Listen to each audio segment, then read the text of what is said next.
on, I'm updating my status to recording my first vlog. Okay, sorry about that.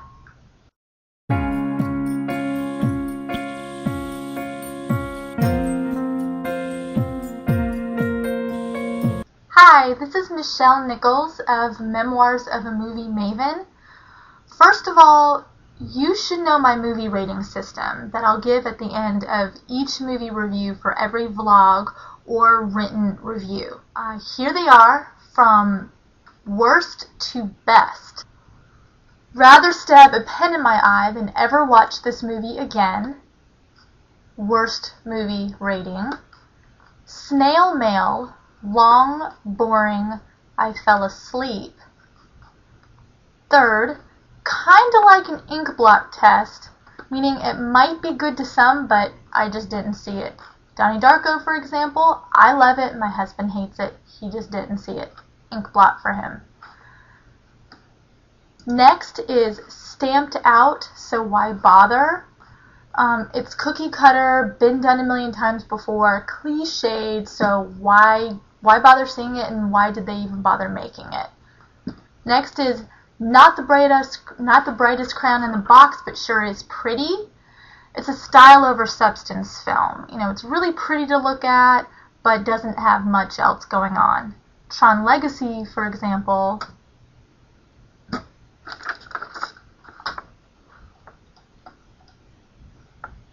Next is Dear Diary. I secretly like this film, but I'll never tell. It's a movie that you like, but you're embarrassed to tell your friends that you like it. It's the kind of movie you hide in the back with your porn. The hide when company comes over. Next is Stamped Out, but worth seeing. The other one was stamped out, so why bother? It's cliched, been done a million times. This one's stamped out, but worth seeing.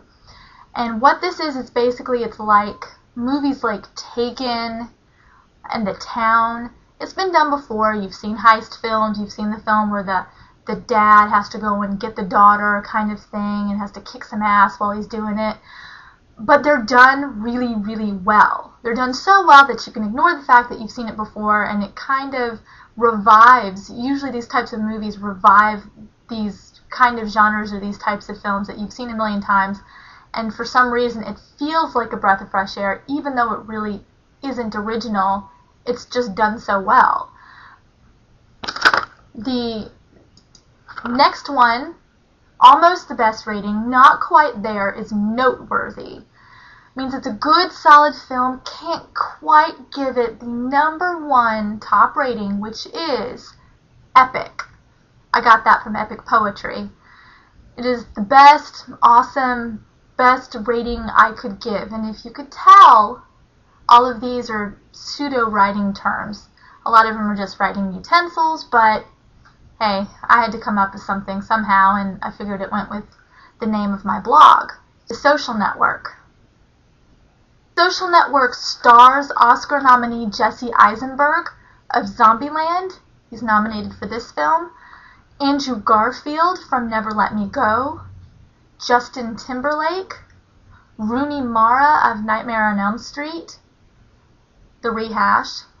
Brenda Song from the Disney Channel show The Sweet Life of Zack and Cody. Well, she's all grown up here. Armie Hammer, or as I like to call him, Arm & Hammer. In dual roles, he's from Spring Breakdown. Max Minghella, he's the son of the late, great filmmaker Anthony Minghella. This is his son. He's from Elvis and Annabelle. Rashida Jones of the NBC show Parks and Recreation. And even the writer Aaron Sorkin gives himself a cameo as an ad executive. It's written by Oscar nominee Aaron Sorkin, who wrote Charlie Wilson's War, as well as the West Wing TV show, and is directed by two-time Oscar nominee David Fincher, who wrote The Curious Case of Benjamin Button. Now, this movie garnered 8 Oscar nominations. 8. Best Picture, Editor, Adapted Screenplay, Actor Jesse Eisenberg, Cinematography, editing, original score by Trent Reznor and Atticus Ross, and sound mixing. The basic plot is it's a chronicle of the founding of Facebook, which is arguably the biggest social networking website in the world. In fact, some of you may even be watching it from Facebook right now, so need I really explain what it is? Basically, slightly expanded plot is Jesse Eisenberg plays Mark Zuckerberg, the founder of Facebook. He goes to Harvard. He's obsessed with social campus clubs.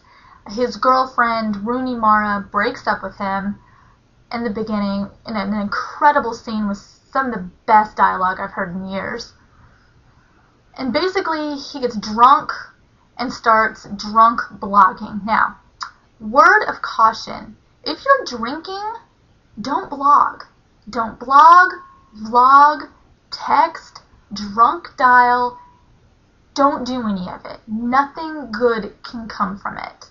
Stay away from all communication electronic devices. Stay away.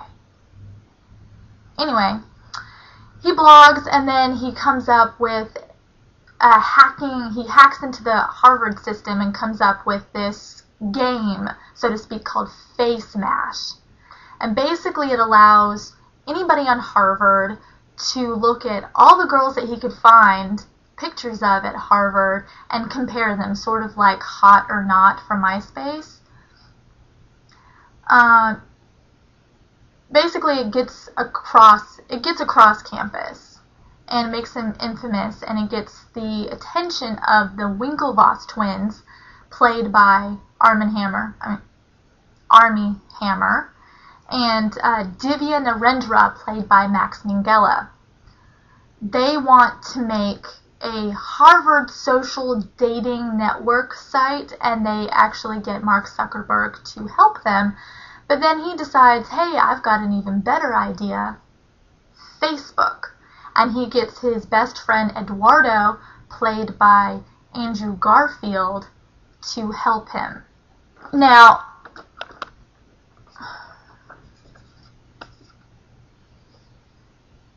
the narrative in this movie is where the strength of the movie lies. It jumps back and forth between two present-day lawsuits with the past founding of Facebook.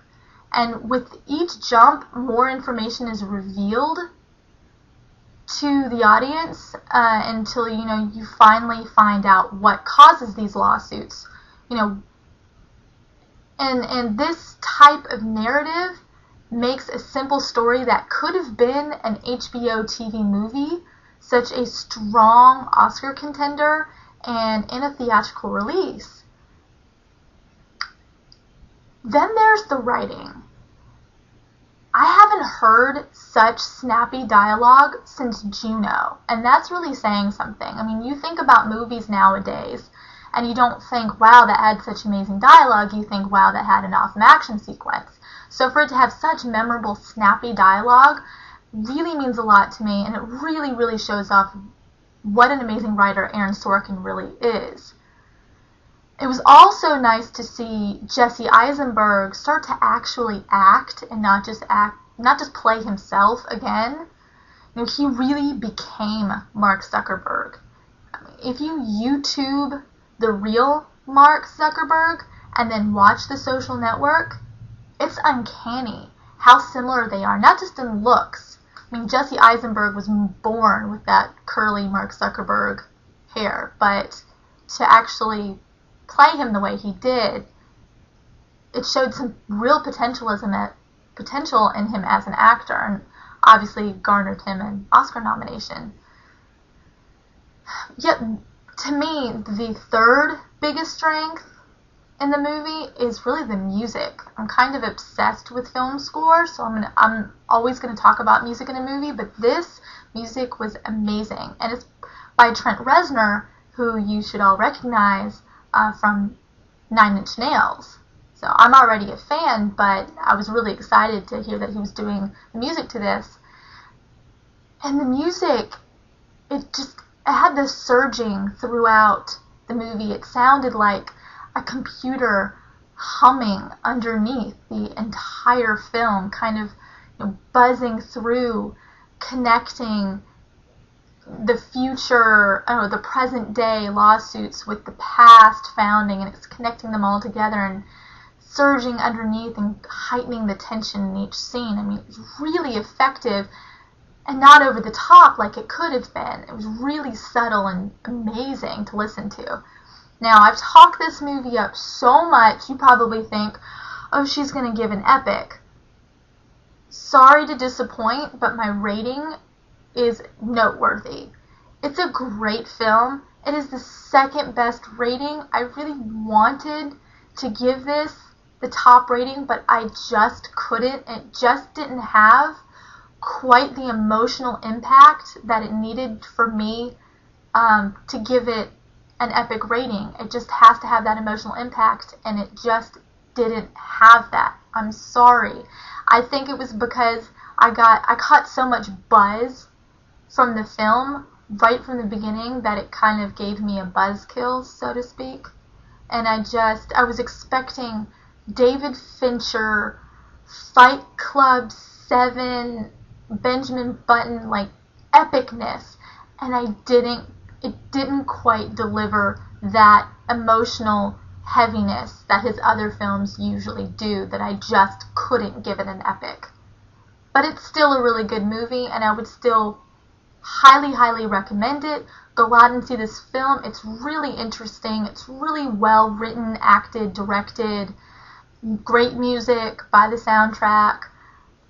Well, that's all I have for you today. Be sure to subscribe to my YouTube channel and check out my blog by clicking the link below for more movie reviews, both written and filmed. Thanks.